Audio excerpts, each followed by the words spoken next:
Hi, Mark T the Handyman here. Today I'm going to show you how to discharge a capacitor on my air conditioning and also how to check to see if the capacitor is okay. First, we're going to pull out the disconnect to make sure we don't have any power on the unit while I'm working on it.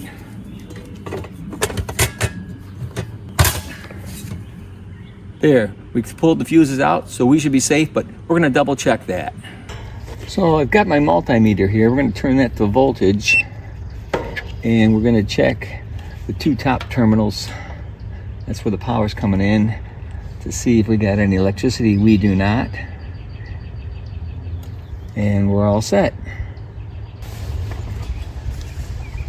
Always discharge your capacitor before you do any work on the capacitor.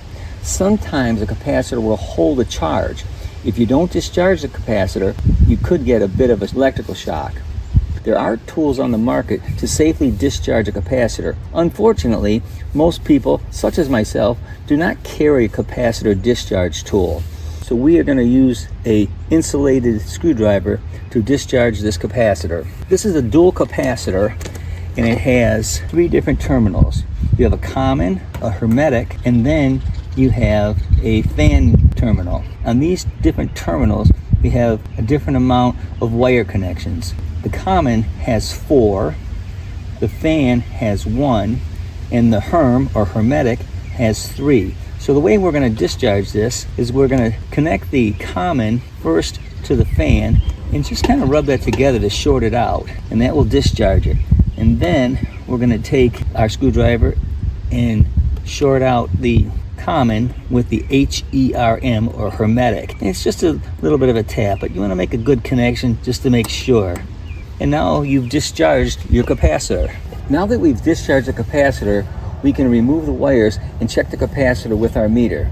Before we remove the wires in the capacitor, I always recommend that you take a picture so you'll know which terminals the wires are going back on.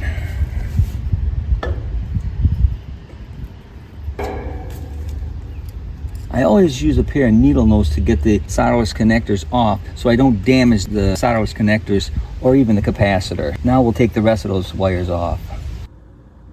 This capacitor is a dual capacitor. That means there are actually 2 capacitors in one, a capacitor for the compressor and a capacitor for the fan motor. All capacitors should have some type of label on them that tells you what the microfarad ratings of the capacitor is. This information is what you need to see if the capacitor is okay. When checking the capacitor, we are interested in the list of microfarads and the plus or minus percentage of the capacitor. This dual capacitor has a 45 microfarad for the compressor and 5 microfarad for the fan, plus or minus 6%.